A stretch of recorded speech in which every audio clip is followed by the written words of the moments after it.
अपने पिता की तरह सज्जन, शालीन और एक मेधावी छात्र विनीत शहर के एक नामी गिरामी डॉक्टर का बेटा है। विनीत और घर परिवार के सब लोग चाहते हैं कि वो भी अपने पिता की तरह एक बड़ा डॉक्टर बने। परिवार के लोगों की खुशी का ठिकाना नहीं रहा जब 12वीं की परीक्षा विनीत ने डिस्टिंक्शन के साथ पास की। अब सबको विश्वास हो चला था कि विनीत आने वाली नीट की परीक्षा अच्छे नंबरों से पास करके देश के किसी बड़े मेडिकल कॉलेज में दाखिला लेने में सफल हो जाएगा। विनीत भी जैसे नींद, भूख, प्यास सब भूल गया था। उसकी दिनचर्या सुबह मेडिकल कोचिंग से शुरू होती और देर रात तक घर पर अपने पिता से डाउट्स क्लियर करने तक चलती रहती। कोचिंग के गंगवार सर को भी उसकी मेहनत और एकाग्रता को देखते हुए यकीन हो चला था कि विनीत मेडिकल की परीक्षा आसानी से पास कर लेगा। और आखिर परीक्षा का वो दिन आ गया जिसका सबको इंतज़ार था। विनीत पूरे धार्मिक शगुन के साथ घर से निकला। माँ और पिताजी अपनी गाड़ी से उसको परीक्षा केंद्र तक छोड़ने गए। घर वापस आकर भी वो बहुत खुश था कि उसका पेपर बहुत अच्छा हुआ है, लेकिन बहुत बार वैसा नहीं होता जैसा हम सोचते हैं। जब रिजल्ट आया तो पता चला कि किसी अच्छे मेडिकल कॉलेज में एडमिशन मिलने के लिए विनीत केवल 3 नंबर से पीछे रह गया था।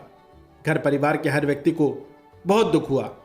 पापा ने हिम्मत बंधाते हुए कहा, कोई बात नहीं, ये तुम्हारा फर्स्ट ट्राई था, तुम बहुत अच्छे नंबर लाए, थोड़ी और मेहनत करोगे तो अगली बार किसी अच्छे कॉलेज में एडमिशन ज़रूर मिल जाएगा। पर विनीत को इस विफलता का गहरा आघात लगा था। वो निराश रहने लगा।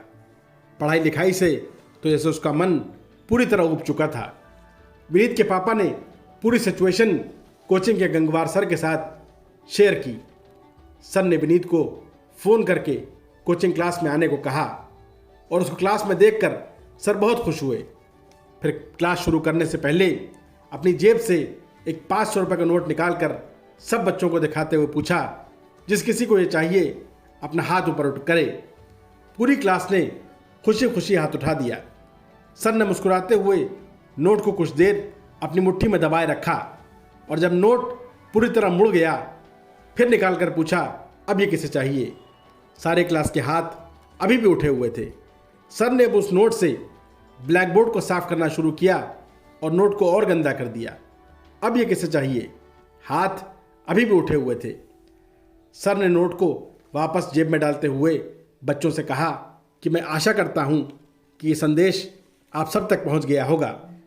इससे कोई फ़र्क नहीं पड़ता कि ये नोट कितना गंदा या कितना मुड़ा हुआ है, फिर भी ये नोट आप सबको चाहिए। वो इसलिए कि आप अच्छी तरह जानते हैं कि ये नोट बाहर से जितना भी गंदा या जितना भी मुड़ा हुआ क्यों ना हो, पर इस नोट का वास्तविक मूल्य अभी भी वही है जो पहले था। विनीत बड़ी हैरानी से अपने सर की तरफ देख रहा था। शायद उसे अपनी गलती का एहसास हो चुका था। दोस्तों, आज हमारे समाज का युवा वर्ग जिम में जाके बॉडी बनाना तो सीख गया है, पर जीवन की वास्तविक बाधाओं से डील करना नहीं सीख पाया है। किसी परीक्षा की असफलता, किसी व्यावसायिक बाधा, किसी ब्रेकअप के नतीजे में घर छोड़ना या आत्महत्या तक कर लेना एक आम बात हो गई है। जीवन में बहुत बार ऐसा समय आता है जब हम गिरते हैं, दुख और गहरा आघात पहुंचता है, आशाएं टूटती हैं, समय की धूल हमारे इरादों को कमज़ोर करने लगती है।